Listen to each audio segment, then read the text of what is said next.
Dame Meg, and it's wonderful to be here giving evidence to your Select Committee again today. First of all, I would like to thank Richard Hughes for his service. You would have seen his letter of resignation and also my response to it, but Richard's leadership of the OBR, but also his public service, both at the Treasury and in other organisations over many years, is distinguished public service, and I certainly thank him for that. But I am grateful as well to have the opportunity to make a statement and to reiterate in the strongest terms that leaks are unacceptable. The budget had too much speculation, there were too many leaks, and much of those leaks and speculation were inaccurate, very damaging, as well as the IT security issues, Dame Meg, which you've already mentioned, where the entire budget was inadvertently published an hour before I stood up to present the budget to the House. The OBR's report also noted that the spring statement had been accessed early as well. I want to stay on the record how frustrated I am and have been by these incidents and the volume of speculation and leaks. And that is why I'm doing something about it, because we cannot allow this to happen again. A leak inquiry is underway with my full support, being led by the Permanent Secretary at the Treasury, and we are also conducting a review of the Treasury security processes to inform future fiscal events. We also clearly need to look explicitly at physical IT security. The Treasury have asked the National Centre for Cyber Security to undertake a forensic examination of recent economic and financial outlooks. The outcome of that review, of course, will be public, and we'll write to you with the outcomes of that review. Okay, thank you very much for that. Can I just turn to you, Permanent Secretary, about the OBR? Do you know yet who in government or which department accessed the forecast early in March? So you'll have seen the report given to the Chancellor and yourselves. We've asked the National Cyber Security Centre to do a forensic examination of that. You don't know the answer to that right now? Well, I would note that a media organisation has stated publicly that they accessed the March statement. Okay, but the report suggested that there was access from within the government circle. Yep, so you don't know. Yeah, so the March report, you don't know who that was. No, but we've got a process underway with the top level in government of National Cyber Security Centre to ascertain a forensic examination of what happened, including in March, and we'll report back publicly on that. Are you waiting for the full access issues, or are you going to be looking particularly at that March one because it sounds like it was leaked from within government? Well, I don't know what happened on that, and we'll see. I'm waiting. So my intention is that the review I do into budget security, but will be informed by the National Cyber Security Centre's forensic examination of what happened on IT security. It'll also be informed by the leak inquiry underway, and of course lessons learned from this budget. Okay, it's just that it seems to me that could be quite quick and easy to find out which bit of government could access the forecast early in March, because that's quite a serious issue, isn't it? Because it was within government. So to the detail, the review to you and the Chancellor suggested there was a single access in March. It suggested that might be benign. Since then, a media organisation has stated that they accessed it. So I think that's the latest of where we are. So I don't know whether that is the same. I don't know whether it's less benign than we think and that was them, or there's more access to it. But we will get to the bottom of that via this review. Okay, and so we're waiting for the whole review to get the answer to that particular point. Okay, what's the timescale for that review? I would hope to conclude everything ahead of the spring statement, so early in the new year. Okay, well, we'll keep in touch with you on that. And, Permanent Secretary or Chancellor, do you yet know what the recruitment timetable is for Richard Hughes' successor as Chair of the OBR? Well, I met with Tom Josephs and David Miles earlier this week, along with the Permanent Secretary, to thank them for their service and for continuing in their roles. It is unlikely that for the spring forecast we have a new chair, because obviously we need to go through a rigorous process. and they are happy and confident that they can lead us through that. But of course, we'll go through a rigorous process, and we will advertise the role as soon as is possible. Okay, so as soon as possible, before Christmas, early New Year? I think it's most likely to be early in the new year. It's only a week or so until the Christmas recess, and we'll put it out as soon as we can. That's fine. Thank you very much for that. And Chancellor, I mean, you've made a statement about leaks, and we need to put to you the questions you obviously you answered very clearly to the Shadow Chancellor yesterday in the House. But just to be clear, I think we need to just go through a few points. Are you in control of all media briefings that emanate from the Treasury and political operations inside number 11? Yes, and myself and the team officials are very clear about the Macpherson principles. Of course, as I said yesterday in Parliament, I did not disclose confidential information, but as I've also been clear, there have been leaks, and that's why we've set up a leak inquiry, and that is why we are doing this work. So that investigation is happening at the moment to ensure future budget security, including, as we've already discussed just now, making sure that the OBR as well. And just for your information, we are working with the OBR on IT security, and so in the spring they will publish via gov.uk rather than on their own platforms. So that's the first step. The independent report by Kieran Martin and others indicated. So you're in control of media briefings. Are you therefore responsible for all media briefings that emanate from the Treasury in number 11? As I've just said, Dame Meg, there were leaks that were clearly not authorised. And that is very serious, which is why there is this review going on. But if you'd like me to address specifically the issues on the 13th of November, I'm very happy. Well, certainly, if I can get to that. I mean, but in the lead up to the budget more generally, there's obviously a very tight circle of people who are aware of information. I mean, the information about potential rate movements for income tax is probably one of the most protected bits of information, I would imagine, in the system. Roughly how many people would be aware of that information? I don't want to give you a number without being able to check the number of people who... Secretary? So the leak inquiry will set that out and set out the recommendations. The answer is that we have all sorts of security things in place for any budget. Those have been repeatedly tightened, but clearly we're going to have to revisit and reset, and is going to be imperative to increase our security, and that's very much my intention. Okay, and you, Permanent Secretary, said to this committee in February when we were in Darlington, that was around leaks at that time, and I quote, "You really do not want to give a running commentary on that or publish things as it goes along because that would be extremely market sensitive and therefore deeply unwelcome." I'm assuming you still agree with that very much so. Approach. And Chancellor, you said on the 10th of November to the BBC, it would actually. So let me go into the issues around.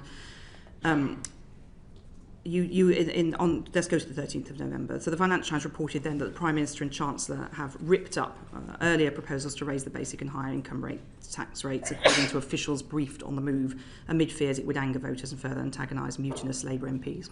Well, perhaps some, not all. Perhaps we would agree with the characterisation, but that's what was reported. So I just don't understand why you don't know yet who those officials are.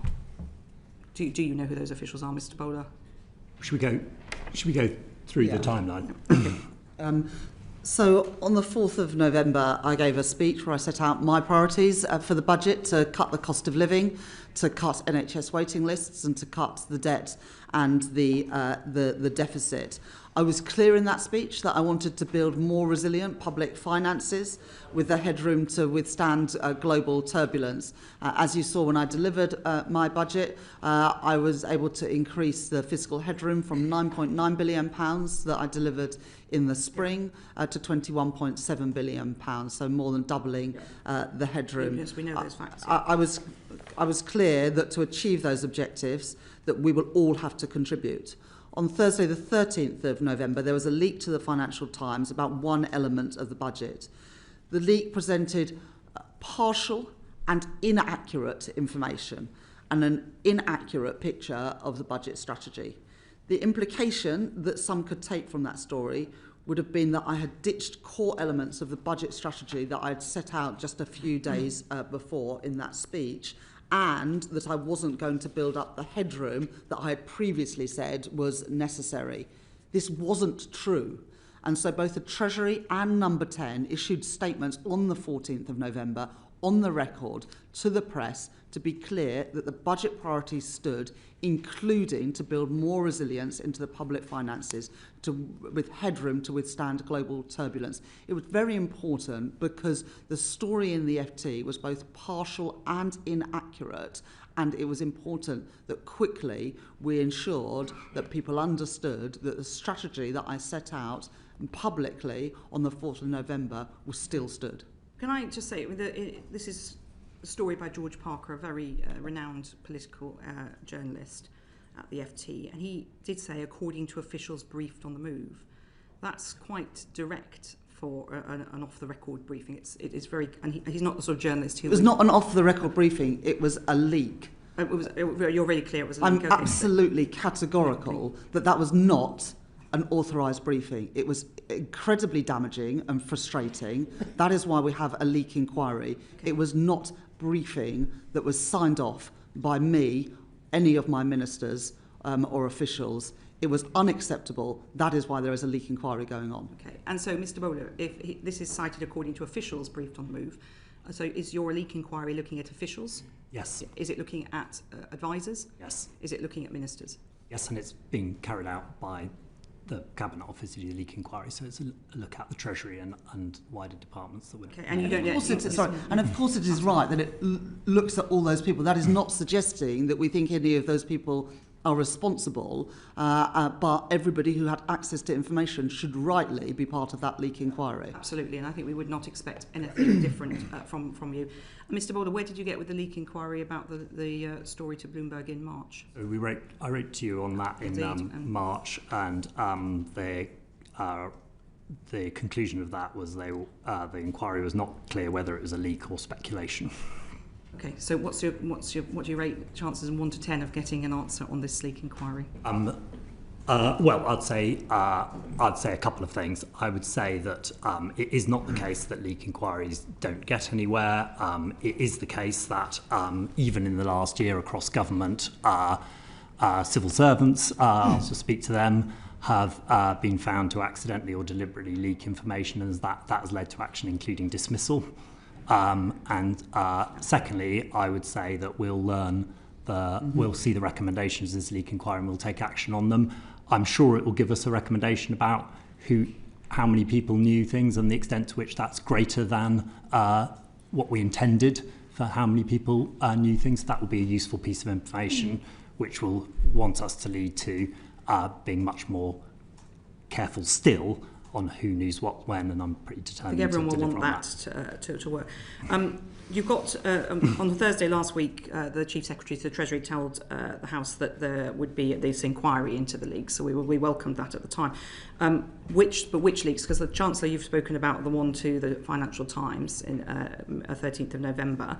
Will the inquiry, Mr. Permanent Secretary, cover all of the other information? That is the main focus, because that was the clearly very damaging leak, and that's where the focus of things is going. But obviously it's for the inquiry to take it where they will.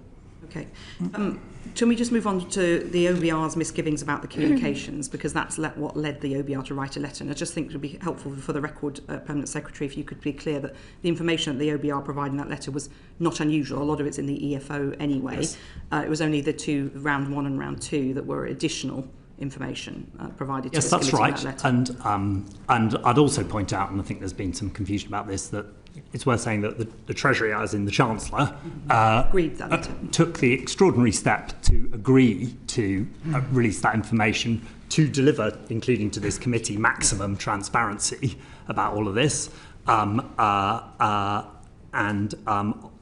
would also say that it would be our endeavours, I think the OBR and ourselves, to now return those discussions to private, which is the best bet for policy making here, so that in future events we can exchange forecast information in private to take the right policy decisions. We asked the OBR that question last week about whether they would be willing to make this a regular thing. They had no particular objection. So you're saying that the Treasury would not want to provide the Treasury Select Committee with that information post the budget? Well, look, there's a debate to be had, and some countries do things differently. And we can look at that, but it would be my prior that you need that it's for good policy making. You reserve the right for privacy between those things. I'd also point out that the Chancellor's nodding on that. So, Chancellor, you agree with the Permanent Secretary? Yes, I agree with the Permanent Secretary. I'd also point out that a feature since I think 2022 is the OBR publish the timetable of when they're sending their forecasts to the Treasury. And I think you had evidence, the Lord's Economic Affairs Committee had evidence from Andy King and others. I mean, the fact that they publish that timetable does lead to quite a lot of speculation about what each forecast says. So, maybe when did you first know about the letter? When did the OBR start talking to you about writing that letter? When did you agree? The OBR said they were minded to write a letter. We said we'd agree with that writing of that letter. The original intention was that would be published on budget day, the OBR took the decision to delay that for obvious reasons. Okay, so they approached you, but you agreed it straight. Yeah. Can you remember what time frame that was in? In the immediate run up to the budget. So during November. During November. Okay. And just finally from me, Chancellor, on the 10th of November you said to the BBC, and I quote, "It would of course be possible to stick with the manifesto commitments, but that would require things like deep cuts in capital spending." And you clearly set out, as you mentioned earlier, a strategy for your budget, and you set out those two options: breach the manifesto or cut capital spending. So could you just be clear for the record which one you chose? Well, I said in my speech on the 4th of November everyone would have to contribute. We were able to keep that contribution as low as we did by using a range of more progressive tax, like the high-value council tax, the gambling tax, the tax on dividends and property. Which we'll get into in the second. Yes, but because of those two, you set out very clearly on the 10th of November, those were your two options. So what you're saying really is you didn't seem to go for either of them. Is that fair characterisation? Well, of course, there are always other options available, and there's a number of policies that leading up to the budget that we cost, as the Prime Minister has been clear. Very starkly on the 10th. Well, those are two options. Those are two options that were available, as the Prime Minister has subsequently said.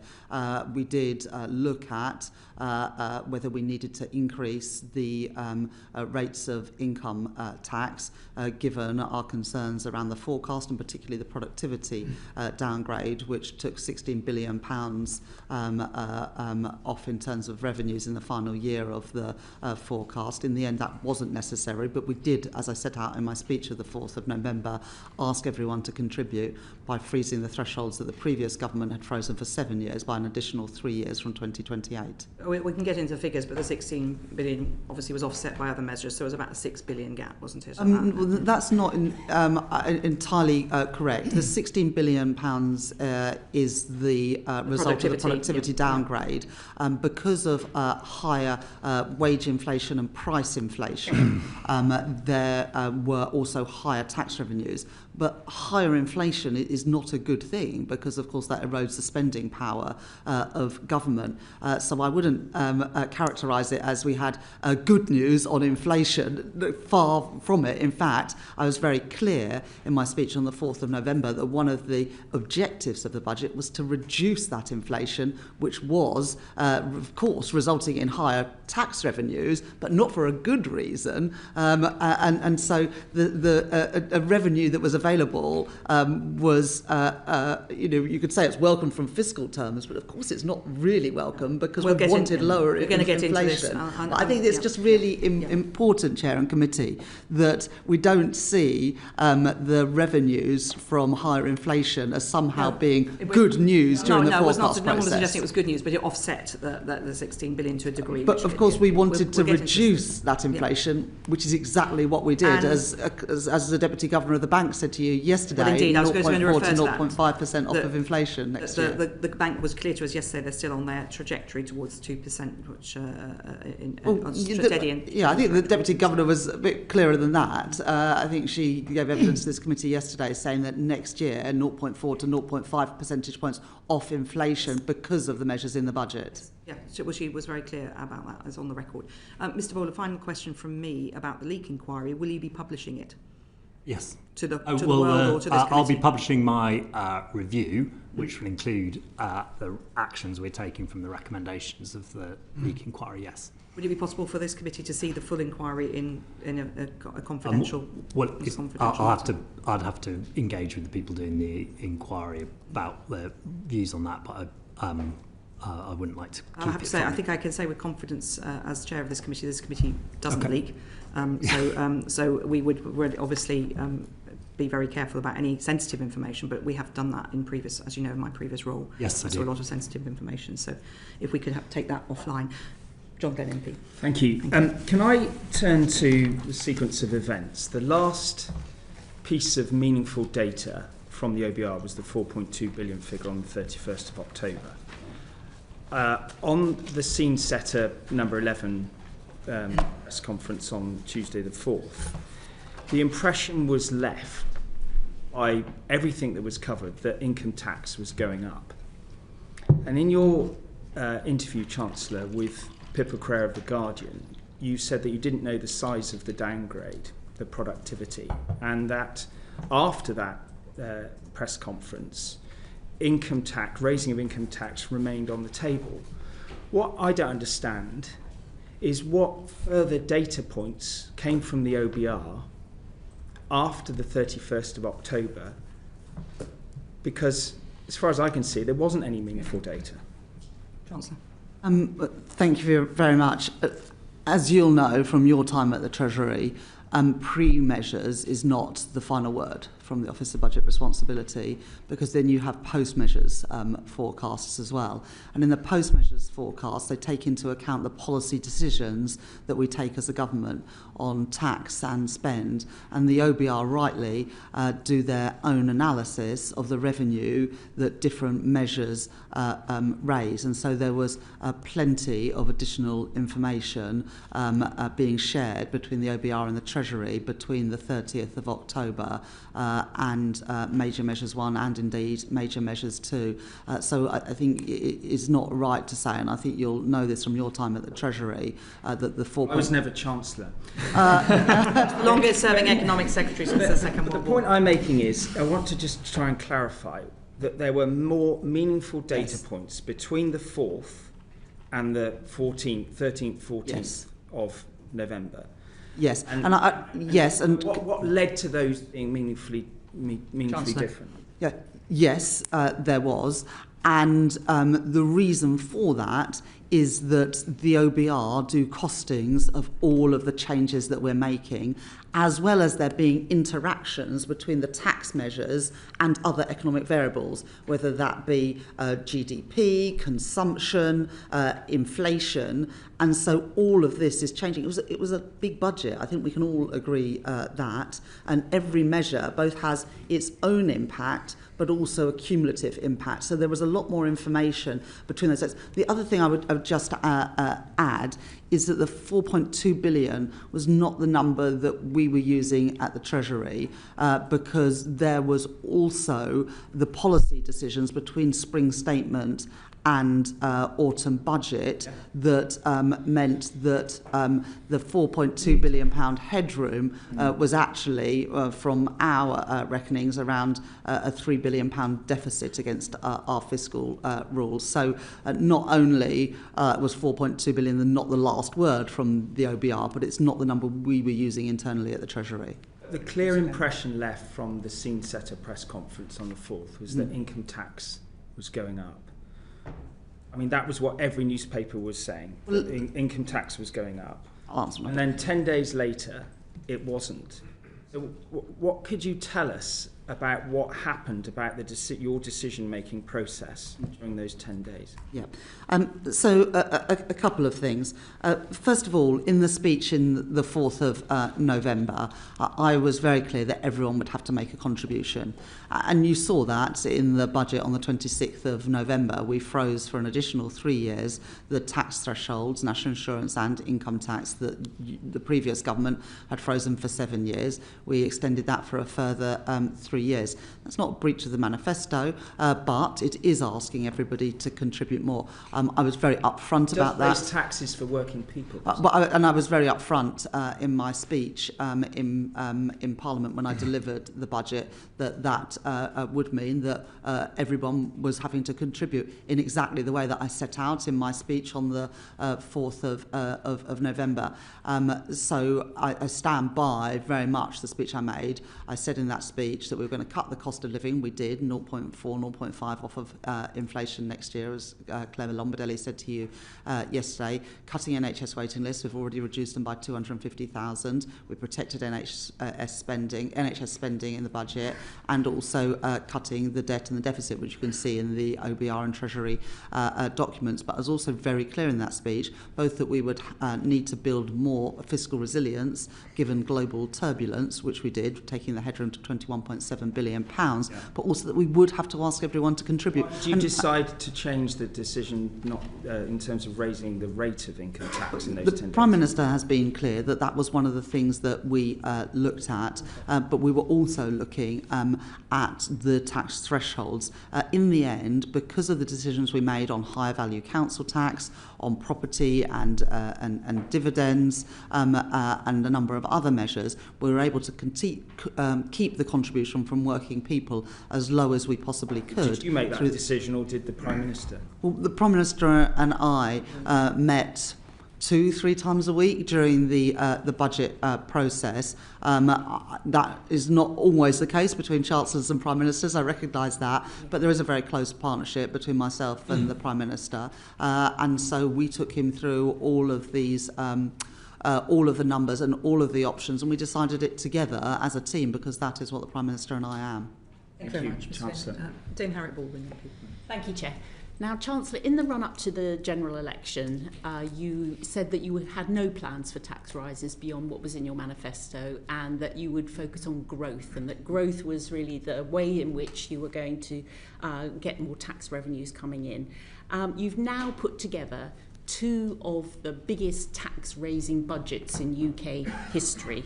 And the Office for Budget Responsibility has told us that there's not a single measure overall that has a positive growth impact. They think, in fact, that tax hikes are harming growth.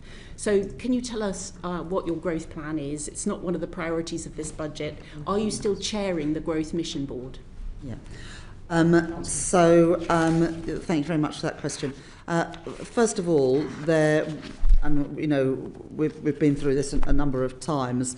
There was new information after the general election. First of all, the £22 billion black hole in the public finances left by the previous government. Which has been discredited by the Office for Budget Responsibility. Not at all. The £22 billion black hole left by the previous government, which was set out to me by Treasury officials the weekend that I became Chancellor of the Exchequer, which we had to fill, and then the £16 billion downgrade to productivity, the impact that that had on fiscal revenues. And as the Office of Budget Responsibility were very clear, that reflects the weak productivity in the previous Parliament. The OBR made the decision to do that revision this summer, but they were very clear it doesn't reflect any policies of this government. So those are the two key things that have changed since the general election. And of course, I did go into the general election with the targeted tax increases on non-DOMs, on private equity, on private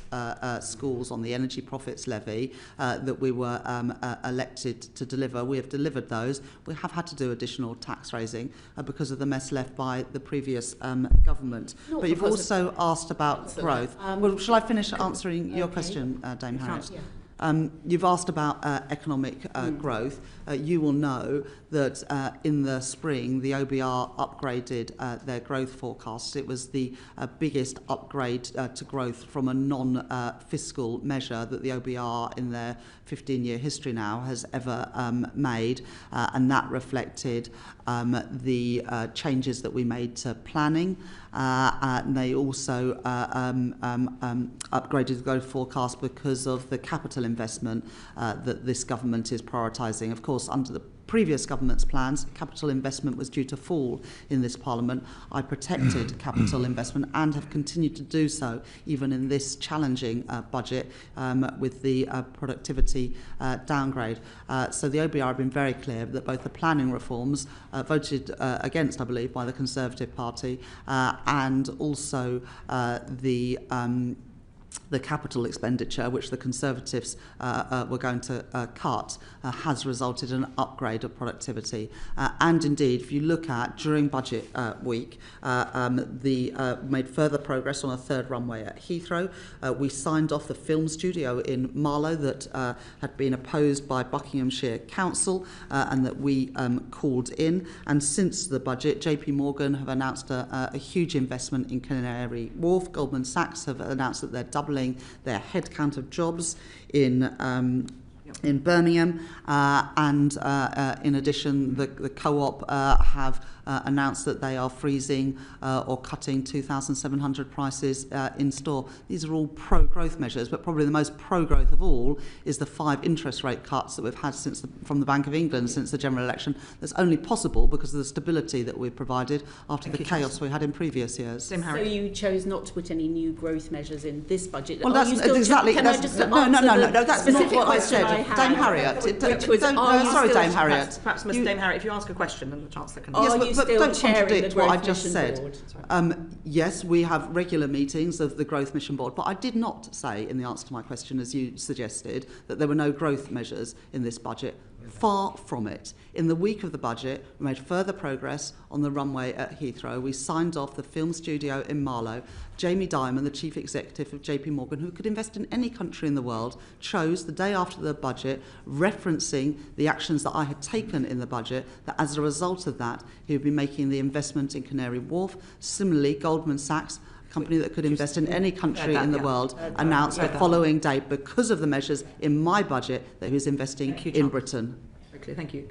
Questions. Do you accept, Chancellor, that your revealed preference now in terms of the 2 budgets you've brought in is that you hike taxes a lot, and that the speculation and the impact of the speculation in the run-up to this budget had a real-world impact in terms of people's decisions, in terms of mortgages, in terms of people making decisions on their pensions, in terms of a range of different things that changed behaviour within businesses? A lot of businesses said they put decisions on hold, and that this impression that you're ready to go for tax rises is going to hang over this country's economy for the rest of this Parliament. Of course, the previous government took taxes to a record high and saw interest rates go through the roof. And since the general, no, I'm not surprised you don't want to hear about the previous government, nor the voters. Can I just have there we are. There's a rare moment of agreement. No one wants to hear about the previous government. Questions and answers would be good, please. Yes, which is what I'm trying to do,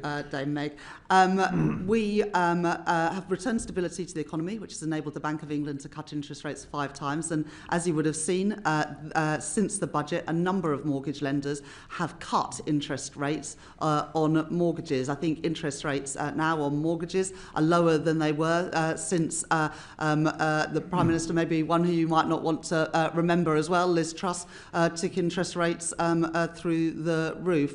I very much welcome that. Again, those reductions in interest rates would not have been possible without the stability that I've returned to the economy. We're going to get into measures in a moment, Dame Meg, but last year I asked you, Chancellor, about the way in which you're implementing all the Article 4 recommendations from the IMF in terms of, you're basically going through the whole list of recommendations and ticking them off one by one.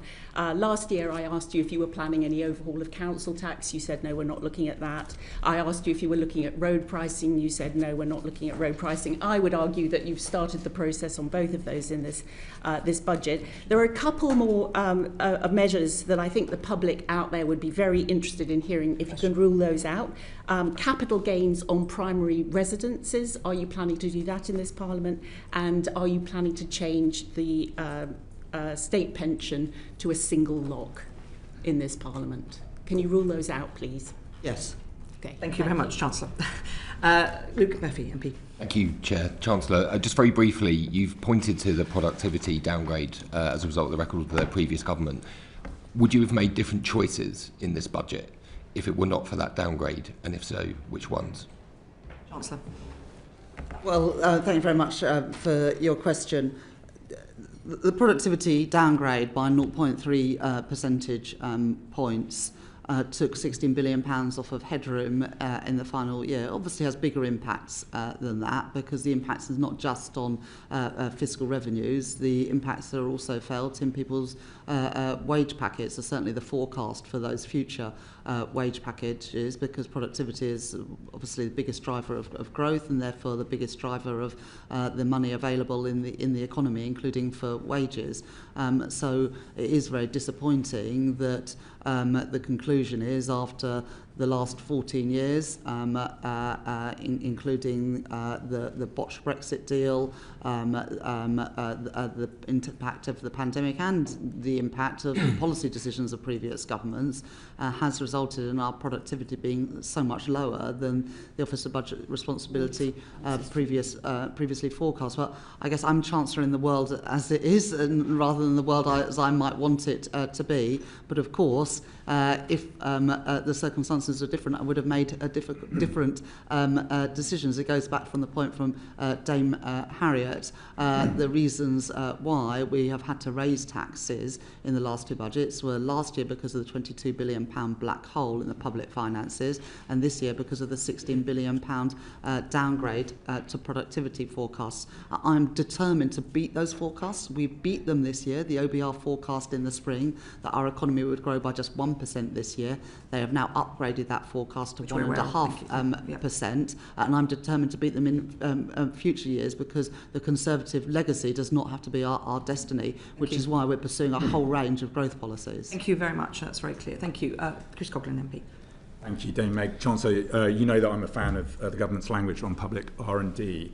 The OBR has published that a 10% increase in UK R&D capital would equate to a 1.9% long-term increase in productivity, which are stunning numbers given the 0.3% productivity downgrade created a 16 billion fiscal black hole. So what I'm struggling to understand is why you're only increasing public R&D by 0.7% a year, 13% in total to 2030. As a result of which, the OBR has concluded that that will have no impact on growth, because in fact it's a lower rate than in the decade after the financial crisis. Well, thank you very much, Mr. Coughlin. If there's one thing we know about you, is that you care very much about R&D, and rightly so. And I was very pleased in the spending review to be able to increase R&D spending in real terms during the course of this Parliament. And I said earlier, the OBR did take into account our CDEL spending, which includes R&D, in their forecasts. And CDEL, the higher CDEL budgets is one of the things that contributes to their higher growth forecasts. So R&D is one of the things that is contributing to that. But you're right to mention it, and right to mention the importance of it. Obviously, public R&D is really important, and that is what we can influence, but so is private R&D. And I am pleased that one of the reasons why growth for this year has been revised up is because investment has been higher, and that's very important.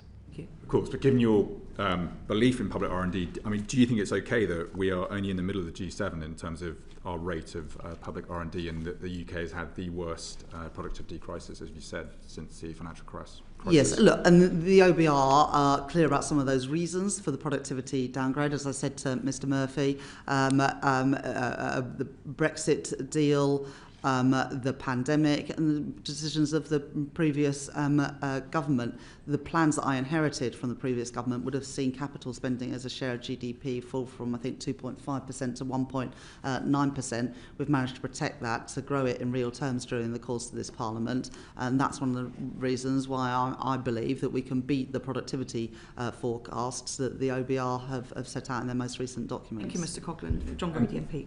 Thank you very much, Dame Meg. Last week, Dr Beck Fries from PIMCO told us that UK fiscal finances are in a fairly fragile state. Bond investors are focused on actual deficit reduction over the next 2 years, as opposed to what is forecast or promised for 2029-30. Is that, Chancellor, where you think the bond markets are too? So I think it's best if chancellors don't get into comment on bond markets. But what I would say is this: we were very focused on these issues when we put together the budget package, both increasing the fiscal headroom, which goes from 9.9 to 21.7 billion pounds, but also on fiscal consolidation. And I recognise that fiscal consolidation needs to be consistent through the Parliament. So for the last few years, public sector net borrowing as a share of GDP has hovered around 5%. This year, 25-26, it is due to fall to 4.5%. That is the first time, I think, in almost 5 years, the PSMB has been less than 5%. It's then forecast to fall to 3.5%, 3%, 2.6%, and then 1.9% in the final 2 years of the forecast. And the IMF has said that this is the fastest rate of fiscal consolidation of any country in the G7. And that is the right approach, because it is still the case that we have elevated borrowing costs. The borrowing costs that the UK government faces went up substantially in September, October 2022, for reasons that we all know and understand. But I want to bring those borrowing costs down, and fiscal consolidation is an important part of that. On the tightening, Chancellor, what a lot of commentators point out is that the savings, much of the savings are back-ended to 29-30. Much of the tax rises are also back-ended, but we have real pressures at the back end of these forecasts. 6 billion of SEND provision moved across, defence spending going up, but there's a real risk it has to increase further, and a general election in August 2029. So last week, our expert economists, I would say, appeared less than confident that this tightening was politically achievable. Do you believe those economists to be wrong? I believe in the numbers that I set out in my budget, and a lot of people have got views of what I was going to do in my budget and whether I'll be able to live within the means set in my budgets, but we have consistently done that, and we've increased the headroom. We've also set out just before the summer recess our spending review, and I was very clear that public services now need to live within that envelope, and we are legislating for the tax increases that were in the budget. That is also very important to give confidence that these tax increases will indeed happen, and that public services will live within the budgets that I've set. And would it have created more confidence if we brought some of this tightening forward, given that lenders take the view that the UK has for many, many years lacked fiscal credibility? Chancellor. Well, we want to make sure that we get things right. And so for the high value council tax, for example, we are revaluing properties in G and H. That cannot be done for next spring or the spring after. Similarly, on things like electric vehicle EVED, those changes can't come in overnight. I think that everybody recognises that, and that we need to take the legislation through to achieve those things. But we will legislate so that markets and everyone else can have confidence that these plans will go ahead. Thank you very much. John Gunn MP. Yeah, if we look at the defence spending, government's stated goal to get 3.5% of GDP, we look at health spending maintaining its long-run average growth rate, and education spending being held flat in per pupil terms. And the announcements of the budget, according to the Resolution Foundation, said that there will be 6.4 billion of real term increase between 28 and 29, and that means 88% of what is commonly known by the Labour Party as austerity 2010 to 15 measures. So isn't there a real risk that even your manifesto said 7 billion in tax increases, your first budget was 40 billion, now 26 billion, you're still going to have very, very tough settlements outside those three departments? We have now made those settlements, and when I became Chancellor there hadn't been a spending review for a number of years.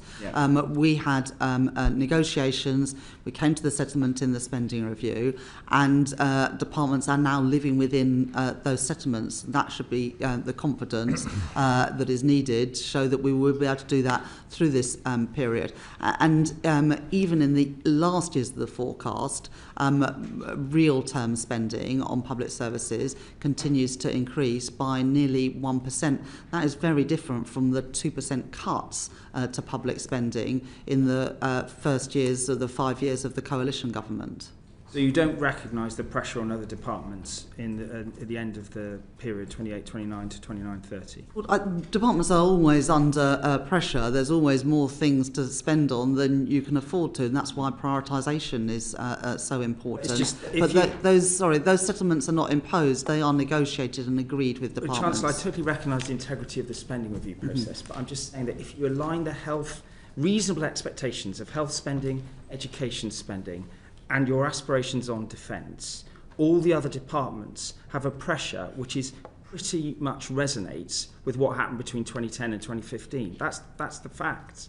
But one of the differences is that in the early years we had an immediate uplift in spending to end the fiscal fiction, frankly, that previously existed in the forecasts. And similarly, we've protected the CDEL budget. So if you look at TDEL, it is a slightly different picture. And the reason that we've done that is because we want to... Just to be clear for people watching, the capital budget. We protected the capital budget, which is really important for improving the productivity of public services. We've also agreed with departments £14 billion worth of efficiency savings. We are tracking those closely, and we are delivering against those targets. We set out further efficiency targets in the budget this year, again, which all departments have signed up to. Final question, but what you're saying is there will be no more money for those other departments beyond what you've set out already in 28, 29, 29, 30? Well, I've always been really clear that in the end we have to grow our economy to deliver the money that we need to keep increasing living standards and have the money to deliver our public services, which is why growth is the number one priority of this government. And as we saw, if you just had 0.3% higher productivity growth, which would translate to 0.3% higher GDP growth, you'd have £16 billion more a year to either reduce taxes or spend on public services. But it is true that that is why growth beyond is so this important. beyond this year, which I recognise the change that you've quoted, in all future years, the OBR say that growth is downgraded consequential of this budget decision. Not consequential of this budget, Mr. Glenn, and I want to be really clear about that. The reason for the productivity downgrade, the OBR say explicitly, that is not because of the decisions, any of the decisions that this government has made. In fact, they've scored positively both the CDEL, the capital spending, and also the planning reforms. It's lower in every subsequent year. But not because of government policy, because of the productivity downgrade based on the previous 14 years before we took office. Thank you, Chancellor. Yuan Yang, MP. Thank you, Chair. So at Budget Day, the OBR announced that it was going to use a new higher threshold for scoring the impacts of policy on economic capacity. This higher threshold would have ruled out the majority of policy changes scored under your Conservative predecessor. Did you have a discussion, did the Treasury have a discussion about this change of policy with the OBR, and were there policies that you wish would have been scored that may have been close to that threshold that were not scored as a result of this change in criteria? In the end, what really matters is not whether something is scored or not, but whether you actually get the growth or not. And so when we are, deciding on policies as the Treasury, we don't sort of say what will the OBR score. We say what will actually deliver the growth. And I've been really clear from opposition and into government that our growth mission is built on the pillars of stability, investment and reform. Stability that comes from strong fiscal rules that are stuck to and not just changed on a whim because the numbers don't turn out the way you want to. And we've stuck to those fiscal rules in 2 budgets, a spending review and a spring forecasts. We are delivering with greater headroom, the highest headroom now for a number of years. Investment by protecting the capital investment and crowding in private investment, including through the National Wealth Fund and British Business Bank, and reform, particularly to planning, but also regulatory reforms, cutting the administrative burden of regulation, pensions reform to unlock private capital. And one of the biggest reforms is the trade reforms we're making, whether that's the reset of our relation with the EU, the trade deal that we've signed with India, or indeed the trade deal that we've signed with the United States, and the planning and infrastructure bill that should have royal assent before Christmas. All of those things are pro-growth, and whether the OBR score them or not, I am confident, we are confident as a team, that they will build a stronger, more resilient economy with higher growth. And the good thing about the growth that we are generating, it is growth that will be felt in all parts of the country. Thank you. And does the Treasury, I presume you collect your own scorings of those measures that don't meet the OBR's new thresholds? Well, of course, we look at what we think the growth impacts of different policies will be. But as I say, we don't prioritise things based on whether we think the OBR will take them into account. We prioritise them based on the impact we think that they will have on growth. And certainly the trade deals, those 3 trade deals, and hopefully more to come, I think will have a significant impact. Thank you for now, Ms Young. Bobby Dean MP. Thank you, Chair. Chancellor, you spoke about your decision in this budget to increase your headroom to around about 22 billion. We had a discussion about headroom in the spring statement, where you said to me that everyone would like more headroom, but no one wants more taxes, no one wants lower spending. I think we have the balance about right. And you gave me variations to that answer 3 times. Do you accept now that actually you got that balance wrong in the spring? Well, I increased taxes by £40 billion in the budget last year, and I don't remember any party clamouring for more tax increases. And in fact, I think the Liberal Democrats oppose most of the ones that we are trying to take forward. So I did think we got the balance about right last year, but I was really clear that one of the objectives of this budget was to build further resilience and we were able to do that with £21.7 billion of headroom. I know it seems esoteric, but I mean we've had reports coming out that saying that the inflated debt costs to the UK are worth about £7 billion a year. And we've all reflected on the speculation that's gone around this budget in terms of tax measures for the last 6 months, the policy uncertainty perhaps putting off investment as well. And so you obviously felt the need to correct the level of headroom this time. So why was it not a mistake previously to maintain a low amount of headroom in the spring? Well, headroom went as low as £6.5 billion in the last Parliament. I built it up to £9.9 billion in my budget last year and in the spring statement. I felt that was the right approach. But obviously, since then, we have had a number of global shocks. Whether those are shocks to trade, whether those are ongoing conflicts, whether those are disruptions to supply chains. And as a result, I believed it was the right thing to increase that headroom further to £21.7 billion, given the world in which we live I think today. that was clear in last spring, but to move on to the second decision wait, taken. that's not you the can case, Mr. Collins. Can I ask my next question? Well, just because when people come back and say, well, that was the case in the spring. I asked these exact questions in the spring because you had to do a fiscal repair job in the spring, yes. obviously.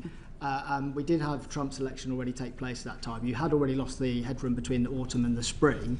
So I think it's fair to say that many people thought that that headroom was already low in the spring. You've decided to correct it this time, but you're telling me it wasn't a mistake not to correct it in the spring. Well, in the spring, the headroom would have been eroded without the actions that I took. I took the actions to keep the headroom at around £10 billion. But since then, you'll remember, the tariffs were introduced by Donald Trump that had not happened, and the OBR had not factored those into their forecasts in the spring. So I think things have changed since then, with respect, Mr. Dean. I'd like to move on also to the decision to move towards one formal assessment by the OBR as well. Again, back in the spring, you said some people were saying don't worry about the headroom, you can address it in the autumn. I felt that would be the wrong decision because we've been very clear in our manifesto and our election campaign, and since we came to office, that fiscal stability is so important. So it's my understanding now that you're not going to make any adaptations based on what happened to headroom in the spring. So does that mean that fiscal stability is no longer important, or was that an incorrect statement to make in the spring? Well, it does link to your previous question, Mr. Dean, because in the previous question you asked about the level of the headroom. We've now taken that to £21.7 billion, which, as you know, is more than the average movement in headroom between forecasts. So I now believe that we have the buffer in place. The buffer enables you to make that decision. So can I just push you on the next question, which is... what circumstances would you feel like you would need to make adjustments in a spring statement? So 22 billion definitely gives you more buffer room, but is an erosion of 5 billion, 10 billion, 15 billion too much? At what point would you act in the spring instead of the autumn to address the headroom, which everybody will still be able to see whether or not a formal assessment is taking place? So very few countries have two fiscal events a year, and we want to move towards, as the IMF have recommended, to have one major fiscal event a year. And we've worked with the OBR. So in answer to Mr. Dean's question, if you may, just on where you would make judgment. At what point would you give yourself more headroom? Understand that. Yeah, we've got the question. You said you're not going to take any so the Chancellor's had the autumn. question, so if you could just answer the question, Chancellor. Yes, if you give me that opportunity, I'd be delighted to.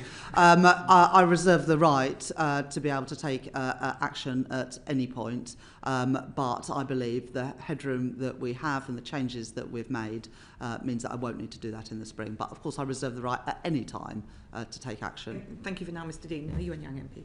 Thank you. I wanted to move on to special educational needs and disabilities funding. At the budget, you announced that this would no longer be borne by local authorities, but would be borne from central departmental spending. Will this be put... well, firstly, the OBR says that this will cost around 5.6 billion. Do you and the Treasury accept that number? And will this be put on one particular department, or will it be spread among a number of departments? And if so, how will it be spread among departments? Chancellor. Thank you very much for that question. What we have done, what we did in the spending review, was continue the statutory override for an additional 2 years, so during which time local governments, if they overspend, compared with their forecasts on this, they can put the costs on central government. We've extended that for a further couple of years, but then, as we were really clear in the spending review, we will then fund SEND through the overall government DEL override envelope, and that statutory override ends in 2027-28. Where I would sort of disagree with the OBR, and well, not necessarily disagree, but the OBR looked at absorbing that SEND pressure from just one budget line.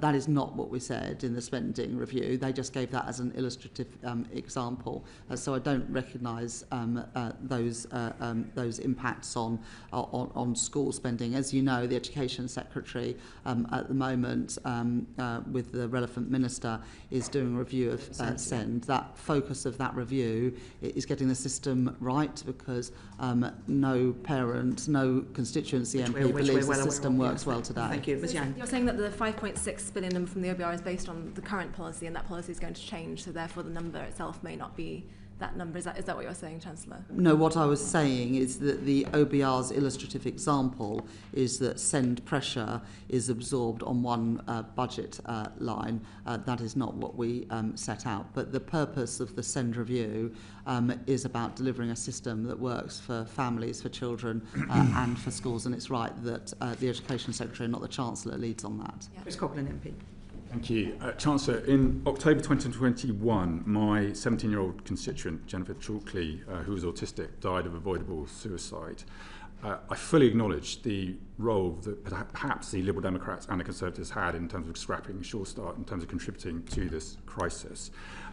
Can I have your assurance, please, that you will properly fund both the Department for Education and Children's Mental Health Services to end the SEND crisis in this country? Because if you do, not only would that be a fantastic legacy for a Labour government, but also it would enable me to go back to Jen's mum and tell her that her daughter's death had not been in vain. Okay. Thank you very much, and for bringing up that example, and please give best wishes of me and I think all of the committee to Jen's family for what they went through. Too many parents and children are let down by the SEND system. Anyone that's a parent knows that, and any constituency MP, and you've only been a constituency MP for a year and a half, but you will know through your post bag and through your surgeries and your visits to your schools and talking to families in your constituency that the system just doesn't work. And we have to reform it. My mum was a special needs teacher when I was little, and she then became a classroom teacher because there were cuts then to special needs teaching, and it meant that kids weren't getting the support they needed. So this is something that matters to me, including as a parent, but it should not be me leading the work on SEND. I'm the Chancellor. It is right that Bridget Phillipson and the Department for Education lead on this, but to say to Jen's parents and family directly, we want this system to work for them. We want it to work for families. We want it to work for young people. We know it's let them down. This is about devising a system that is inclusive and that enables all children, whatever their abilities, whatever challenges that they face, to fulfil their potential and to live fulfilling lives. And that is the commitment I will give to Jen's parents and to we obviously all look forward to the SEND review coming out, we think, in the new year. Thank you very much, Mr Coghlan. Yuan Yang MP. Thank you, Chair. Yesterday we spoke to the Monetary Policy Committee of the Bank of England, and as you may have seen, there was disagreement on the committee, and there has been since their last meeting, on the impact of quantitative tightening of the active sales of gilts on the interest rates that the government faces for government borrowing. The bank staff's estimate of this cost to the taxpayer has gone up over the last year. Does the Treasury have its own estimates of the cost of quantitative tightening to the taxpayer? If it's okay, I'm going to pass this question. We've discussed this at length, but I'll pass it to the Permanent Secretary. It falls to the lot being Treasury Permanent Secretary to have to answer questions about quantitative tightening.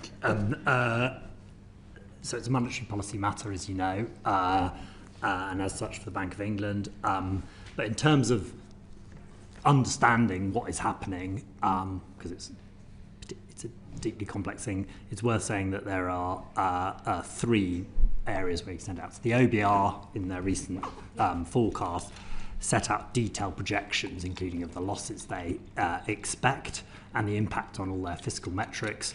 The Treasury's annual report and accounts sets out the impact on departmental spending budgets, and the bank provides quarterly reports with its projections of cash transfers.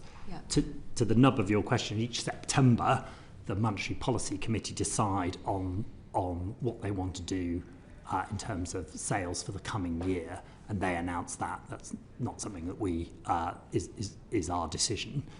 They did that last September. They actually reduced some of the active sales they were doing and did some things on skew. So they're increasing their active sales. No, they've reduced. They're reducing the overall pace of I think more things are maturing, so there's less need for active sales. So it is all set out there, and it is all in our accounts and all the rest of it. Okay. And of course, as everyone knows, there were cash transfers to the Treasury up until the end of 2022, and now each quarter there's transfers back to the AP. Yeah.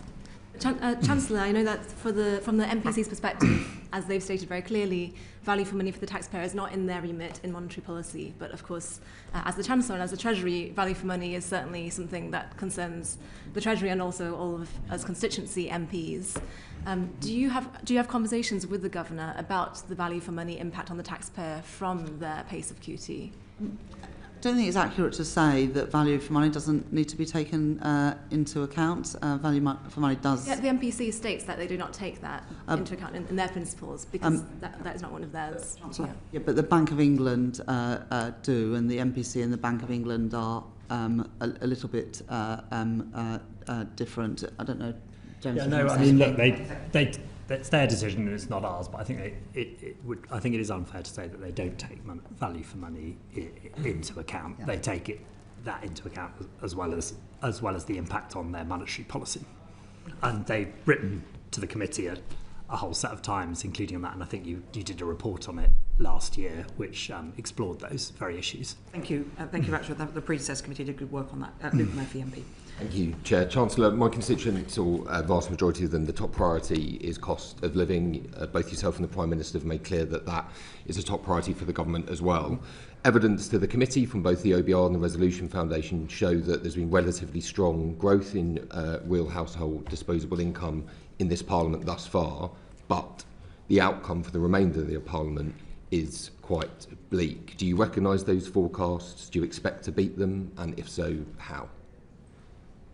Thank you very much for that question. I think the growth rate of RHDI per capita is expected to be positive in every year of the forecast. But you're right to say, and this reflects the answer I gave, I think, to John Grady earlier about the impact of the productivity downgrade isn't just a fiscal impact. That's the one that all the concentration has been on, but of course the most immediate impact is on the size of the economy and therefore the money available for wages and everything else, which is why, as I said, I'm determined to beat that forecast. But living standards, I guess, are sort of determined by the income you've got coming in and how much you're paying out. And as I said in my speech on the 4th of November, I was determined that one of the things that we achieved in this budget was cutting the cost of living. And as the Deputy Governor said yesterday, next year that will be 0.4, 0.5% off of CPI. There are sort of three primary things we're doing to achieve that. The £150 off of energy bills by scrapping eco entirely and taking other levies off bills, freezing prescription charges for the second year in a row, and also freezing rail fares, which I know will be a big issue for constituents of yours in Basingstoke, the first time that's happened in 30 years. Thank you. Do you anticipate having to come back in future budgets to take similar measures on the cost of living? Is that something you would expect, given the outlook for living standards that the OBR and you have just recognised? Chancellor. Well, I think the OBR and the bank expect inflation to peak this year, to fall, I think, on average of 2.5% next year before reaching target at 2% the following year. And for the remainder of the forecast period, the reductions in energy bills and the freeze in other prices, and indeed the freeze in fuel duty until September next year, all contribute to inflation coming down quicker than would have than we previously thought. We then need to continue trying to boost productivity and growth to put more money in people's pockets, but the focus in this budget was specifically on costs, which is why we introduced that package of measures. Thank you very much. Jim Dixon, MP. Yeah, I think many people will welcome the redistribution within the budget, where you can see each decile as you go lower down the income scale doing better.